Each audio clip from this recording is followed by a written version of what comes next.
Nous avons retourné un tout petit peu la situation au lieu de Jean-David Kilolo directement, qui est encore à la rédaction sous grande émotion. Vous savez ce que nous sommes en train de traverser ce matin notamment. Nous allons prendre d'abord un invité et pas n'importe lequel. Il s'agit du leader du mouvement citoyen éclairé, MCE, Hugues Boolé, qui milite pour l'éveil des consciences, l'éveil patriotique, qui motive les jeunes à entreprendre, à cultiver, à prendre l'avenir de ce pays en main et de maintenant. Il est là aujourd'hui à la matinale. C'est un grand honneur de l'avoir devant moi. Bonjour et bienvenue. Bonjour Christopher et bonjour à tous les téléspectateurs. Alors tel que je l'ai annoncé, vous êtes allé à la rencontre de beaucoup des jeunes, surtout dans les milieux universitaires, parce que c'est là où on retrouve peut-être les esprits éclairés, comme vous les recherchez, comme vous les appelez vous-même. Est-ce que vous pouvez nous rappeler en quoi consistait cette grande tournée, ce grand campus tour dans les institutions ici à Kinshasa? Oui, merci beaucoup. En effet, le but d'aller dans les universités, justement, c'est d'aller rencontrer les étudiants pour leur, pas inculquer, mais rappeler leur responsabilité individuelle sur leur engagement patriotique en République démocratique du Congo, parce qu'il est très important pour nous aujourd'hui d'être éveillés. Notre pays, ça fait 60 ans qu'on est indépendant, et plus de 60 ans d'ailleurs qu'on est indépendant, mais on tarde à décoller. Ce n'est pas parce qu'on n'a pas les ressources, que ce soit minière, que ce soit forestière, que ce soit hydraulique, on est riche sur tous les points. Mais maintenant, il se pose un problème, c'est le problème de la mentalité congolaise. On a un problème d'homme, mais ce n'est pas un problème qui est fatal. C'est un problème qui peut être résolu à travers l'éducation, la sensibilisation et justement responsabiliser chaque Congolais sur justement ce qu'il doit faire pour le pays. Alors on est parti dans les universités parce que les universitaires, ce sont eux les futurs cadres de ce pays. C'est par là que vont émerger ou bien apparaître dans le nouveau paysage les dirigeants de demain. Alors il est important pour nous, en tant que mouvement citoyen éclairé, d'aller voir les étudiants dans les universités pour leur dire que ce pays, en fait, c'est le nôtre et que nous avons cette responsabilité-là justement d'être sérieux, de bien projeter notre pays dans une vision idéale. Et surtout, si nous, on ne fait pas aujourd'hui, les générations futures vont nous reprocher ce que nous reprochons aux générations précédentes. Donc il est important pour nous de se réveiller et d'agir pour notre pays. Donc voilà, c'est ça, en ça que consiste le Campus Tour, vraiment d'aller voir les étudiants à travers 4 axes stratégiques, justement l'éducation, l'entrepreneuriat, le sport, la culture et art. Alors moi je vous suis quand même sur les réseaux sociaux et j'ai vu ces grandes mobilisations, notamment au collège Boboto. Je me souviens, ça devait être soit après la chute de Goma ou de Bukavu. J'ai vu Bukavu. Voilà, j'ai vu énormément des jeunes adhérer à cette initiative et c'est très bien. Mais est-ce que ça s'arrête seulement à Kinshasa? Non, justement, ça ne s'arrête pas à Kinshasa. Il fallait commencer d'abord par Kinshasa, que j'appelle entre guillemets le sommet de la pyramide, pour que vraiment qu'on puisse toucher la pierre angulaire. Maintenant qu'on a touché Kinshasa, on va aller voir les autres provinces, parce qu'il faut dire que les étudiants dans toutes les provinces vraiment nous appellent. Même ceux qui sont à Bukavu, même à Goma me disent viens ici pour nous parler de cette question de la mentalité. Donc on ressent maintenant un besoin de pouvoir aller au-delà de Kinshasa, Congo central, Lubumbashi, Goma, Bukavu, Grand Kassai, la province orientale. Et donc voilà, c'est important maintenant de s'étendre au niveau national et d'aller toucher tous les jeunes, mais pas que. Parce qu'il y en a qui nous disent, mais nous ne sommes pas à l'université, mais nous sommes sensibles au message parce que ça concerne tous les Congolais. Nous avons aussi un programme que nous sommes en train de ficeler pour aller voir ceux qui ne sont pas dans les milieux étudiantins. Donc voilà, vraiment, c'est quelque chose en plus sur le long terme. Hein. C'est sur le long terme, c'est un travail progressif. Et nous, il faut rappeler aussi que ça fait même pas 2 ans qu'on existe. Mais l'impact est déjà assez considérable et du coup, ça nous motive encore d'aller plus loin et de s'étendre au niveau national. Oui, et ensuite, vous avez des idées pertinentes, des bons conseils. Moi, j'ai été surpris. Je ne sais pas, peut-être ça s'est passé en catimini, mais je ne vous ai pas vu aux consultations initiées par le président de la République. J'ai vu beaucoup de jeunes, mais pas Hugues Boolé, le mouvement citoyen éclairé. Bon, nous avons été nous avons tristement constaté, hein, il faut le dire à la télé, parce que je représente, quand je parle au nom de millions de jeunes Congolais, je ne parle pas en mon propre nom. Nous avons constaté quand même qu'il y avait dans les consultations un certain clientélisme, il y avait des gens qui se connaissaient entre eux, on a choisi un peu au sentiment. Je n'ai pas vu les jeunes qui percutent vraiment République démocratique du Congo apparaître dans les consultations. Il n'était pas seulement question que Hugues Bolé soit là à travers le mouvement citoyen éclairé, mais il s'agissait que les jeunes qui sont sur le terrain, des jeunes qui percutent et les jeunes vraiment qui apportent de la valeur ajoutée, qui soient consultés. Nous n'avons pas été consultés, nous ne savons pas pourquoi. On avait déposé les lettres et tout ce qu'il fallait. On n'a pas été consultés. Bon, on a parlé de consultation nationale. On a pris un échantillon, mais quel échantillon? Représentatif de qui? C'est ça, on n'a pas vu non plus, par exemple, les femmes qui sont hyper actives. On n'avons pas vu vraiment les figures emblématiques de la jeunesse aller là-bas. Nous avons juste vu quelques jeunes, bon, voilà, l'ami d'eux, le petit d'eux, le fils d'eux aller là-bas, mais nous n'avons pas vu ça. Ça, nous déplorons parce que dans un état où on demande une cohésion et des consultations nationales vraiment qui représentent la percussion du pays, voilà, ça n'a pas été le cas. Il faut le dire, il faut appeler le chat par son nom. Nous ne sommes pas là pour la complaisance. Donc voilà, mais n'empêche, ce n'est pas à cause de ça que nous arrêtons notre combat ou que nous arrêtons de servir la RDC. De toute façon, quand on a besoin de qualité, on sait où est-ce qu'il faut trouver cette qualité. Et j'interpelle même les autorités, hein, parce que tel qu'on est à la télé, si on raconte une bourde maintenant, je pense que dans les prochaines heures, nous serons appréhendés. Mais quand nous faisons des très bonnes choses pour le pays et que nous apportons une valeur ajoutée pour le pays, je peux vous dire qu'on peut rester là 3-4 ans, personne ne va nous appeler. Donc c'est un peu une pyramide renversée. On accorde plus d'intérêt à la médiocrité. Merci. Et on n'encourage pas l'excellence. Je n'aurais pas dit ça mieux. Vraiment, c'est comme ça que même la plupart des jeunes ont été beaucoup plus orientés vers la médiocrité parce qu'ils ont senti que la médiocrité paye et que l'excellence ne paye pas. Alors c'est comme ça qu'on veut vraiment inverser cette façon de voir les choses parce que on a voulu nous faire croire en fait que les jeunes Congolais sont médiocres. En réalité, mais pas du tout. Mais pas du tout. Les jeunes Congolais sont très intelligents. Les jeunes Congolais veulent vraiment s'engager pour le pays. Ils veulent faire des bonnes choses pour le pays. Mais malheureusement, la politique du pays en général favorise la médiocrité. Et donc, du coup, voilà. Notre combat, justement, dans la mentalité, c'est de dire que ceux qui font des bonnes choses, il faut les encourager parce que ça va entraîner un effet de masse de se dire que, bon, finalement, si l'excellence paye, ben, vous allez voir qu'il y a des pépites en RDC et ce pays va se développer. Vous êtes justement la bonne personne à qui on devrait poser cette question parce que vous venez de rencontrer beaucoup de jeunes. Est-ce que par rapport à ce que vous êtes en train de dire, c'est que nous, on remarque de notre côté, après une longue observation, c'est que les jeunes semblent avoir jeté l'éponge. Beaucoup sont découragés. Beaucoup se disent la politique, c'est pour les enfants de ceux qui sont en politique en ce moment. Nous, qu'on gère nos business à côté, que nous, on tobeta winner na biso na coin, tobeta bale to boka ngunda na biso na poto. Oh, c'est une sorte de monarchie, de royaume. Ça va se passer toujours entre eux, entre un groupe de familles. Est-ce que vous n'avez pas rencontré ces genres de plaintes? Est-ce qu'il y a une solution par rapport à cela? Justement, j'ai rencontré ce genre de plaintes et j'en rencontre tout le temps les jeunes vraiment qui viennent me parler à cœur ouvert de justement tous les points que vous avez évoqués. Mais c'est ce qui est triste. Mais en même temps, je dis aux jeunes, justement, apportant de la valeur dans quelque chose d'autre. Hein.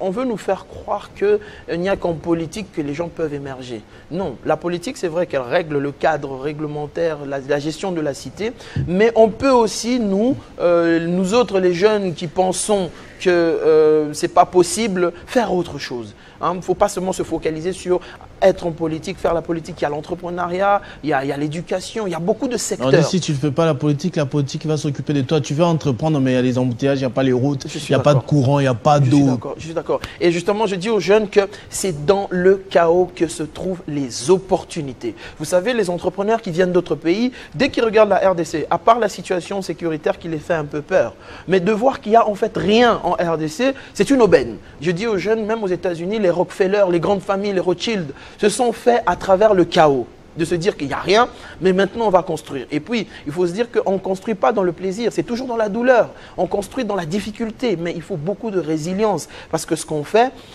ça demande vraiment beaucoup de patience, beaucoup de travail, beaucoup de combat. Et il faut que la jeunesse congolaise puisse se dire que si on ne fait pas ça maintenant, à 50 ans, 55, 60 ans, on va se retrouver dans une situation où on n'a plus de vision pour le pays. Maintenant, on commence à, entre guillemets, vider les caisses de l'État pour assurer une retraite ou assurer l'avenir de nos enfants. C'est maintenant le combat. Ce n'est pas facile, en effet, mais il ne faut pas abandonner, il faut continuer.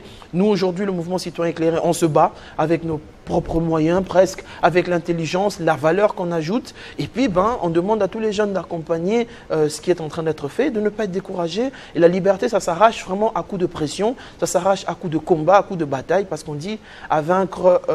sans péril en triomphe, sans gloire. Merci. Depuis tout à l'heure, vous parlez quand même de la situation sécuritaire. En fait, depuis le début, à part l'éveil patriotique, à part l'éveil de conscience, il y a cette situation sécuritaire. J'aimerais quand même avoir votre commentaire sur cette partie de réponse trouvée par le président de la République. Vous savez, en ce moment, il est applaudi par les uns, critiqué par les autres sur l'accord minéré contre sécurité avec les États-Unis. Vous, en tant que jeune, que pensez-vous de cela ?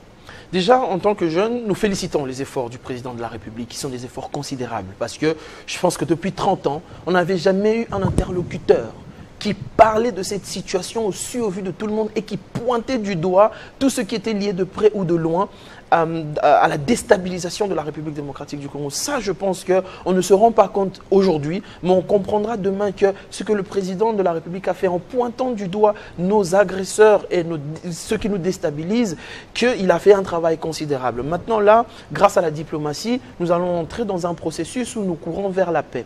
Parce que, grâce justement à ces efforts, le président de la République et son équipe a mis l'ennemi en étau et ils se rendent compte que même les États-Unis qu'on voit, je suis désolé, moi je suis Congolais, autant Donald Trump défend les intérêts des Américains, nous en tant que Congolais, nous devons défendre sans langue de bois les intérêts de la République démocratique du Congo. Aujourd'hui, il ne faut pas prendre les Américains comme des anges gardiens, on connaît leur politique dans le monde, on sait tout, partout où ils sont passés, ils n'ont pas forcément laissé des bonnes traces.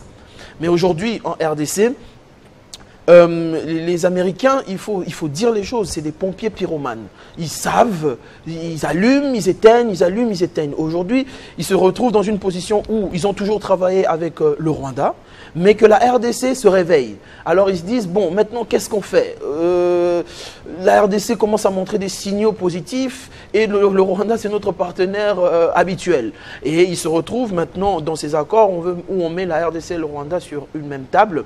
C'est comme ça que je martèle. Ne sautons pas encore, ne sautons pas de joie. Nous devons vraiment être vigilants. Les accords qui seront signés, les meilleures équipes doivent être dépêchées pour que ce soit en faveur de la République démocratique du Congo et que nous puissions ressentir les effets positifs. Et surtout, c'est une épée Damoclès pour nous. Ce n'est pas du tout un plaisir, que je rappelle. Ça va nous emmener dans un champ où nous devons vraiment travailler sérieusement. Parce qu'il ne s'agit pas simplement de signer les accords, il s'agit aussi derrière de respecter les accords et d'inverser la balance dans le sens où il y a beaucoup de choses qui doivent être faites, telles que restructurer l'armée, reformer le système éducatif, atteindre l'autonomie alimentaire de la République démocratique du Congo. Il y a beaucoup de points vraiment qui seront sur la table, qui vont mériter à ce que, même après signature des accords, même avant signature des accords, que la RDC puisse s'imposer. Parce qu'au final, que ce soit le Rwanda, les États-Unis ou les pays limitrophes, ils viennent quand même parce que nous sommes attractifs. Nous avons les minéraux, nous avons tout ce qui les attire pour la stratégie économique future.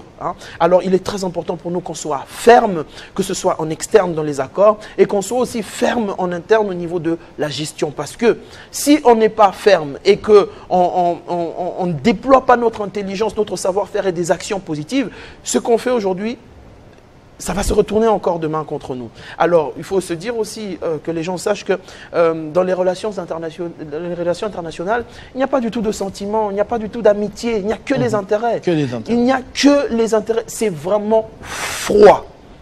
Je ne t'aime pas forcément, je ne te déteste pas, mais c'est que si j'ai mes intérêts avec toi, je fais du business avec toi. Faisons en sorte que nos intérêts soient défendus et que nous puissions vraiment inverser la vapeur dans notre sens et que la RDC soit bénéficiaires. J'insiste, ce n'est pas du tout une partie de plaisir. Ce n'est pas une partie de plaisir parce que à côté, on voit déjà le Rwanda sauter sur l'occasion. Ce que nous avons combattu autrefois avec la Grande-Bretagne qui comptait envoyer des réfugiés, des migrants sur le territoire rwandais, entre guillemets.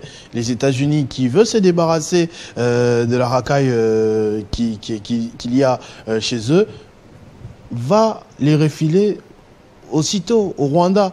Et apparemment, c'est déjà signé. Oui. D'où certaines personnes qui se posent la question, est-ce qu'on n'est pas tombé dans un piège entre deux alliés et deux complices de longue date? Oui, deux alliés, deux complices de longue date qui ne partagent que des intérêts.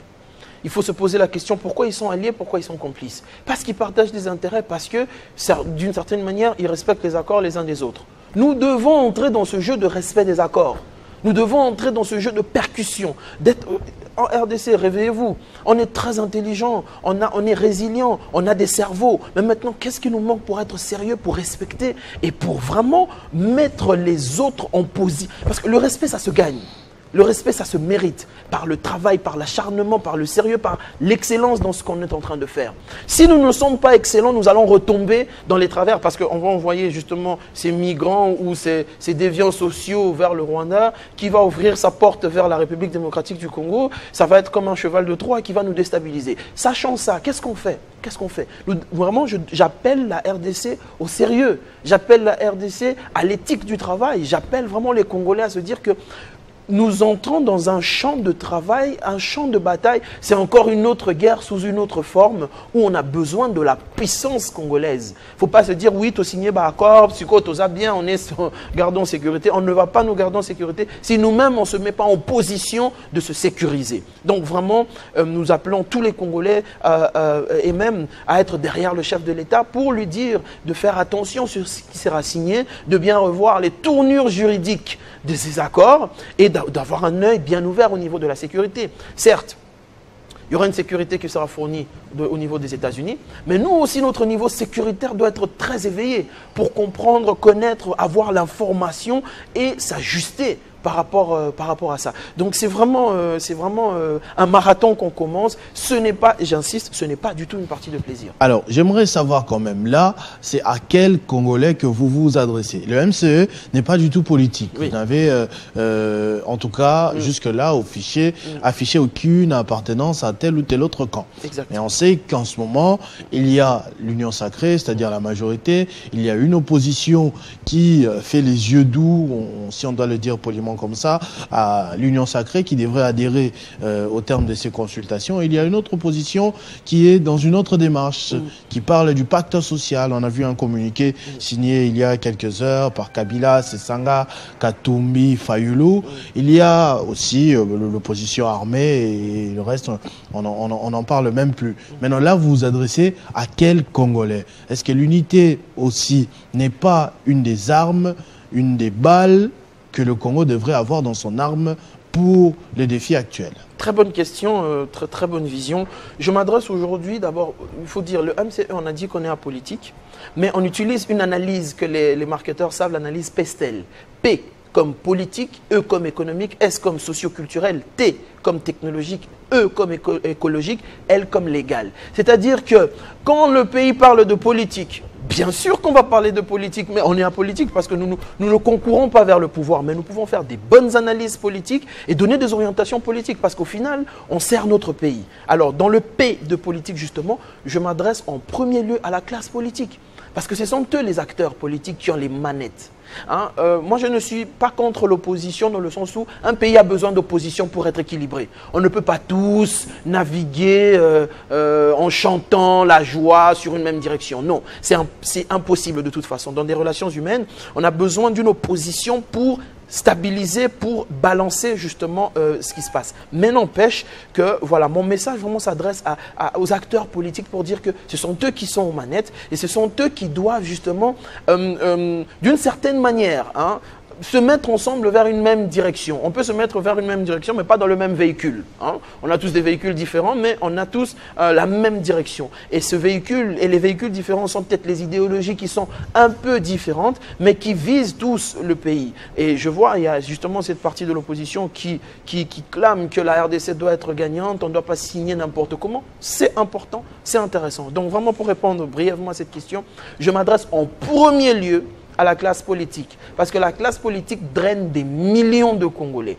À travers la classe politique, les Congolais sont représentés. Alors il est important pour eux de se rendre compte que les intérêts suprêmes de la nation passent au-dessus des intérêts individualistes et des intérêts individuels. Donc voilà, c'est si cette classe politique-là s'ajuste, met du sérieux, et donne une impulsion, je pense que ce sont des millions de Congolais qui vont suivre et c'est la RDC justement qui va se positionner en tant qu'actrice active justement pour ce qui se passe au niveau mondial. Je pêcherais de ne pas poser une autre question de société. On est quand même en train de chuter, mais je ne sais pas d'où vous venez, où vous habitez exactement, mais comment vous avez fait pour arriver jusque dans nos bureaux ici. Il y a un sérieux problème de circulation à Kinshasa en ce moment. Oui. Qu'il pleuve, qu'il fasse chaud, il y a des embouteillages et des catastrophes terribles. Alors, en tant qu'analyste, j'aimerais quand même avoir aussi votre point de vue là-dessus. 80% des habitants congolais vivent dans 20% d'espace. Sur les 100% d'espace, 80% vit dans 20% d'espace. Au bout d'un moment, c'est normal ce qu'on est en train de sentir. Il faut se dire aussi qu'il y a l'exode rural qui s'est décuplé. Tous ceux qui sont dans les provinces, dans les villages, se disent que l'Eldorado se trouve à Kinshasa. On se retrouve saturé. Aujourd'hui, la ville de Kinshasa, je ne suis pas gouverneur, mais le gouverneur de la ville, je pense, avec son équipe, se rend compte que la ville de Kinshasa doit être étendue. On ne peut pas tous, et en plus les bouchons se font pourquoi? Parce que tout le monde vient à Gombe. Centre des affaires. Centre des affaires. Au bout d'un moment, c'est logique, c'est mathématique, que s'il y a une grosse partie de la population qui afflue vers un seul point, l'entonnoir, le trou sera tout petit. Alors, il faut maintenant commencer par décentraliser, j'ai envie de dire, les activités à Kinshasa. Et même les ministères. Il faut repenser la ville de Kinshasa. Il faut peut-être penser à un New Kinshasa. J'étais, il y a quelques années, en Égypte. Il y a l'ancien Caire, où voilà, la ville n'est plus dans les normes. Et puis, il y a le nouveau Caire.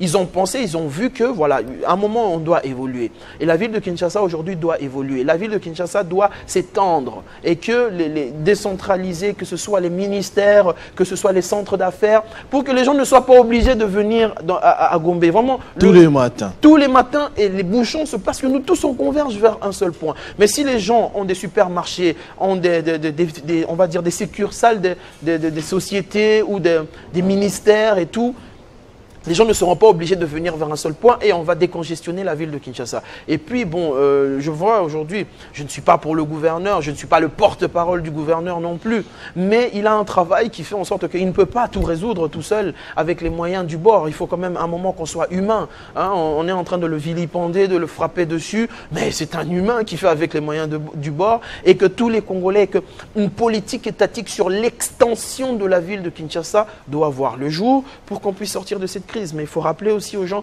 que dans les grandes métropoles, que ce soit à Paris, que ce soit à Londres ou même à New York, les bouchons existent toujours. Mais il y a des politiques qui font en sorte qu'il y ait des sens uniques, qu'il y ait des moyens pour aérer justement ces circulations. Et puis, on peut se déplacer au moins, et puis on a un problème de route. Toutes les grandes artères de circulation sont abîmées, il faut des moyens pour les arranger. Donc la ville de Kinshasa vraiment demande d'être repensée pour que ces problèmes de bouchons soient, on va dire, contrôlés. Et puis, il faut aussi freiner l'exode rural pour que chacun quand même soit dans ses agglomérations, dans les provinces et tout qu'on soit. Vraiment, voilà, on a des problèmes sérieux à résoudre et ça ne va pas se résoudre d'un coup de baguette magique. Pour terminer, j'aimerais quand même qu'on se livre à un exercice. C'est inédit. J'aurais dû vous prévenir bien avant, mais j'ai fait confiance à votre intelligence et pertinence. Okay. Je suis sûr que ça va très bien se passer. Okay. C'est moi le journaliste qui pose les questions, mais j'aimerais que vous, Hugues Boholé, puisse poser des questions. Ce qu'on va faire, moi je vais citer les noms des personnalités que vous connaissez. Je vois déjà. J'ai cité des noms des personnalités que vous connaissez et vous allez leur adresser une question, sans explication. C'est-à-dire, si vous vous retrouvez devant telle personne, vous aimeriez bien lui poser telle question. Ok. Je vais juste citer des noms et vous allez poser des questions. Je vais commencer par Félix Tshisekedi. La question que j'aimerais poser au président de la République, c'est comment pense-t-il que la jeunesse congolaise, qui n'est pas dans les ministères, qui n'est pas nommée ministre ou DG, comment pense-t-il que cette jeunesse peut participer dans ces efforts de paix, dans les efforts pour développer notre pays? Quel mécanisme le président pense-t-il que la jeunesse lambda peut-elle participer, parce que la jeunesse, c'est la première matière première de notre pays? Bon, je peux peut-être pousser un petit commentaire. Pour la jeunesse, il a demandé de rejoindre l'armée. Hein. Oui, et il a dit que l'État ne veut pas produire du travail pour eux. On est d'accord. Mais on est en train de faire justement ce travail-là au niveau de la mentalité. Mais on aimerait vraiment avoir un dialogue plus pro. Les états généraux de la jeunesse, ça n'a pas eu lieu. Je ne sais pas ceux qui sont dans la jeunesse ce qu'ils font. Parce qu'aujourd'hui, la matière première de la RDC, c'est la jeunesse. 70% de la population. Imaginez, sur 100 millions, 70 millions est jeune. Il faut faire des états généraux de la jeunesse pour que cette jeunesse-là soit active, pour que cette jeunesse-là percute. Donc voilà ma question au président de la République. À Corneille Nangaa. Pourquoi il fait tout ça? Pourquoi? Pour l'intérêt de qui? Son intérêt ou vraiment pour l'intérêt de la République démocratique du Congo? Qui s'adresse un peu, qui nous disent pourquoi? Parce qu'on ne comprend pas. On n'arrive pas à comprendre qu'un Congolais, je ne sais pour quelle raison, nous mette dans cette position-là. On est 100 millions de Congolais qui souffront de ce que lui fait. Pourquoi? Est-ce qu'il a la science infuse? Qui nous disent. Ce n'est pas du tout un affront, un manque de respect ou quoi que ce soit. En plus, ça peut être notre papa. Parce qu'il est de la génération de mon père. Why? Pourquoi? C'est ça ma question. Je ne suis pas pour le dialogue avec les morts, mais à Patrice Emery Lumumba, vous poserez quelle question? Patrice Emery Lumumba. Ouf. Je ne pense pas que j'ai des questions à lui poser. Non. À chaque fois que je retourne sa question, je me rends compte qu'il était dans une percussion spirituelle tellement élevée et intellectuellement tellement élevée qui a fait en sorte que la République démocratique du Congo et tous ces pays accèdent dans l'indépendance. Je pense qu'il était au bout de son curseur. Il ne pouvait pas faire mieux. Parce que ce qui est venu après l'indépendance, je ne pense pas qu'il avait calculé ça. Il avait poussé plus loin. Donc moi, je ne peux que lui dire bravo. J'aurais voulu lui dire, mais comment tu as raté d'arriver après l'indépendance? Mais quand je réfléchis, je me dis non, il avait donné 100%. C'est comme une course de relais. Il passe le relais, il s'arrête. Et c'est à nous de courir. À Mobutu, un de ceux qui ont bénéficié justement de ce relais, quelle question aimeriez-vous poser? La question que j'aurais voulu poser au président Mobutu, j'ai dit, qu'est-ce qui a fait qu'il n'arrive pas à investir dans l'homme congolais? Comment il a raté ça, cet investissement dans l'homme congolais?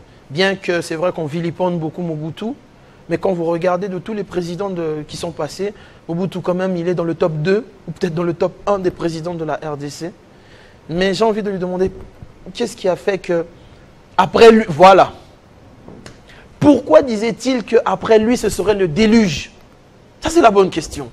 Parce que vraiment, on est dans le déluge. Qu'est-ce que lui savait que nous, pourquoi il ne nous a pas transmis cette connaissance-là pour qu'on ne soit pas dans le déluge dans lequel on est? C'est ça la question que j'aurais posée au président Mobutu. Plus récemment, à Joseph Kabila, par exemple. À Joseph Kabila, président honoraire. J'ai envie de dire aussi pourquoi, président, pourquoi après avoir dirigé pendant 18 ans, nous n'arrivons pas à sentir votre implication réelle dans ce processus de paix.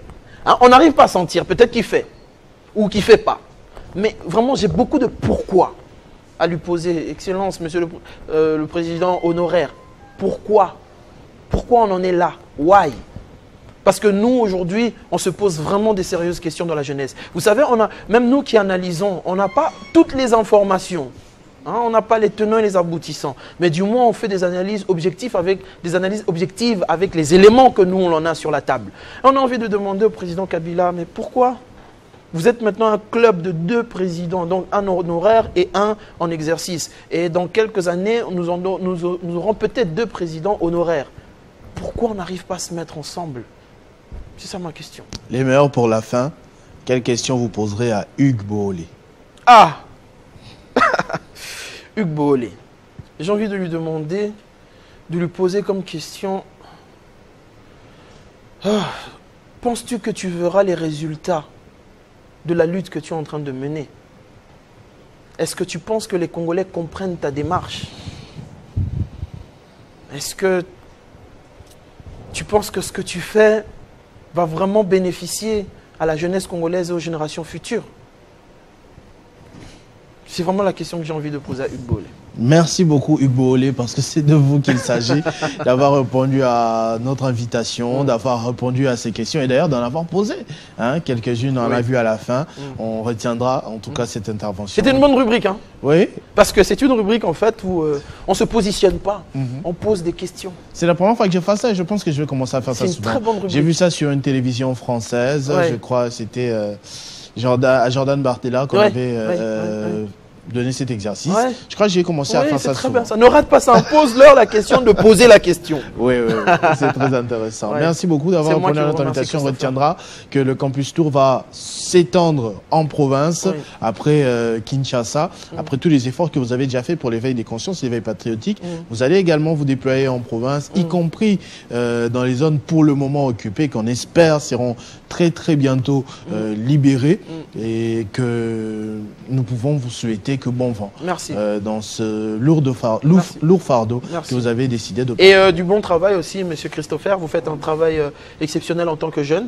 Parce que quand on vous voit, on sent vraiment qu'il y a un jeune qui est assis, qui aime ce qu'il fait et qui représente ce qu'il est en train de faire. Hein. En tout cas, moi, j'encourage cette jeunesse-là. Et j'aimerais que vraiment que tous les jeunes soient excellents dans ce qu'ils font. On ne nous empêche pas de danser, d'être à l'aise, de se divertir. Mais quand on dit stop, sérieux, on travaille, que tout le monde se concentre, tel que tu es en train ou tel que vous êtes en train de le faire. Merci beaucoup. On se retrouve très prochainement, je l'espère, avec le même plaisir. On va passer à la rubrique sport à présent avec Nathalie Yoko que j'ai vu arriver sur ce plateau.